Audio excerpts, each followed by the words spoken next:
선생님이 읽어주는 어린이 성경 이야기.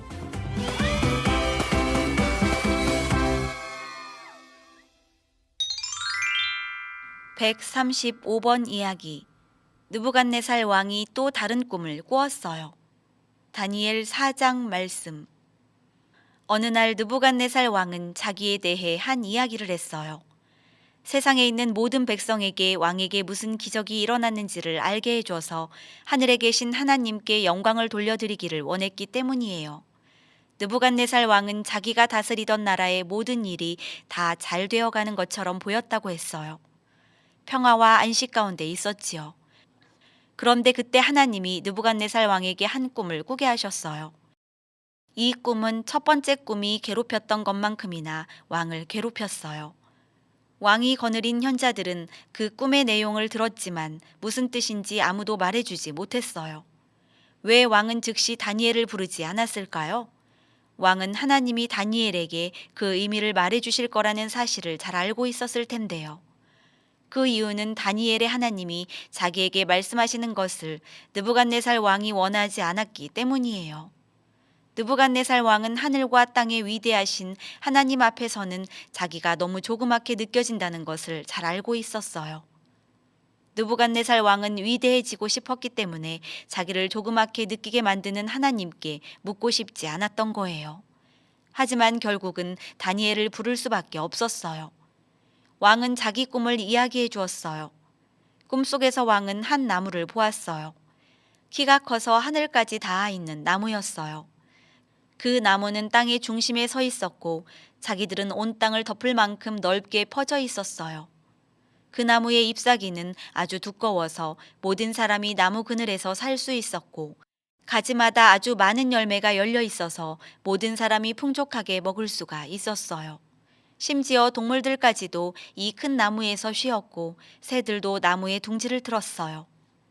그 꿈에서 느부갓네살 왕은 한 거룩한 자가 하늘에서 내려와 말하는 것을 들었어요. 나무를 베어 넘어뜨리고 가지를 자르고 잎사귀를 떨어버리고 열매를 다 털어버려서 짐승들을 나무 아래에서 쫓아내고 새들을 나뭇가지에서 떠나게 하라. 하늘에서 온 거룩한 자는 나무의 그루터기는 남겨두어 쇠줄로 묶어놓아야 한다고 말했어요. 그래서 거기에 비가 와도 막아줄 것이 아무것도 없이 그저 풀들과 짐승들과 함께 그루터기만 남아있어야 한다고 말했어요. 그 후 왕의 꿈에서 나무의 모양은 사람의 모양으로 변했어요. 그리고 그 사람의 마음이 7대가 지날 때까지 짐승의 마음으로 변했어요. 꿈 이야기를 다 들은 다니엘은 잠시 동안 그대로 앉아 있었어요. 다니엘은 깊은 고민에 빠졌지요. 그 꿈의 의미를 왕에게 말해줄 수가 없었던 거예요. 비록 느부갓네살 왕이 이방 왕이지만 다니엘에게 잘 대해주었으니까요. 다니엘은 그 꿈이 느부갓네살 왕의 적들에게 일어나기를 바란다고 말했어요. 하지만 그 꿈은 느부갓네살 왕에게 일어날 일이었어요. 느부갓네살 왕이 바로 꿈속의 큰 나무였지요. 그 나무가 온 땅을 덮었듯이 느부갓네살 왕이야말로 온 세계를 다스리는 자였으니까요. 그런데 나무가 베어 넘어졌듯이 왕의 마음도 베어 넘어지게 될 거예요.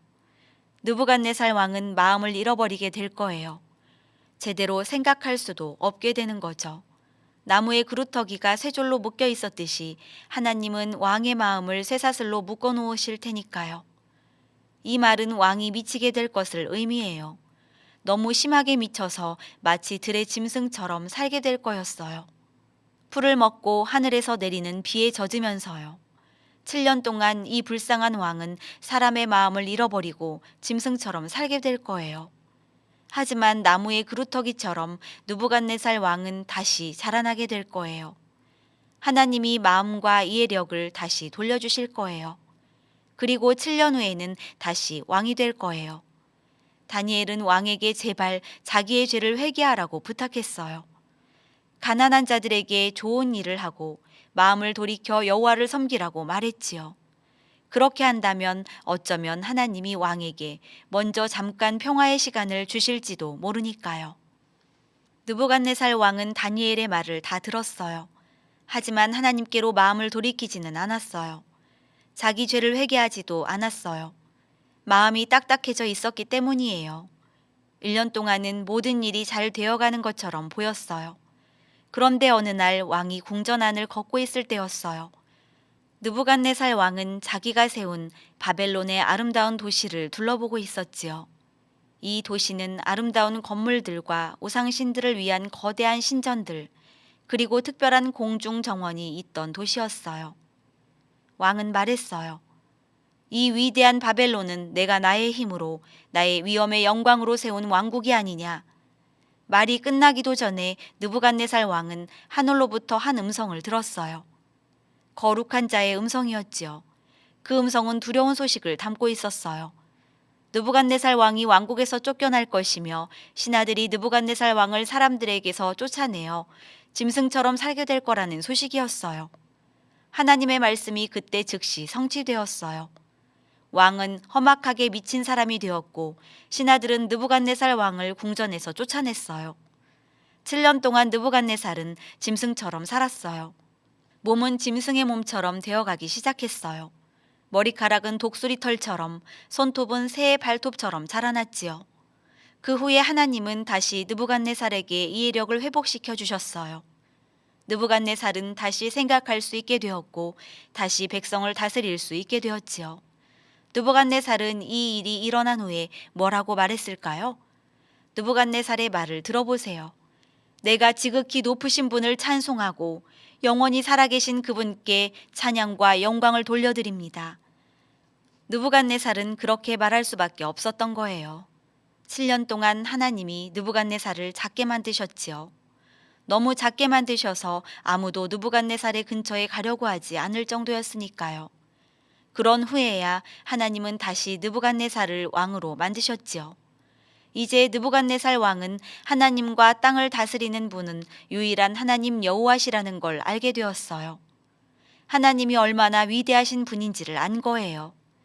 이제 느부갓네살 왕은 회개할까요? 하나님께로 온 마음을 돌릴까요? 아니에요. 느부갓네살 왕은 여전히 똑같이 교만했어요. 하나님의 위대한 능력과 기적을 모두 경험했으면서도 그 하나님을 외면하고 섬기지 않는 느부갓네살은 어리석고 악한 사람이에요.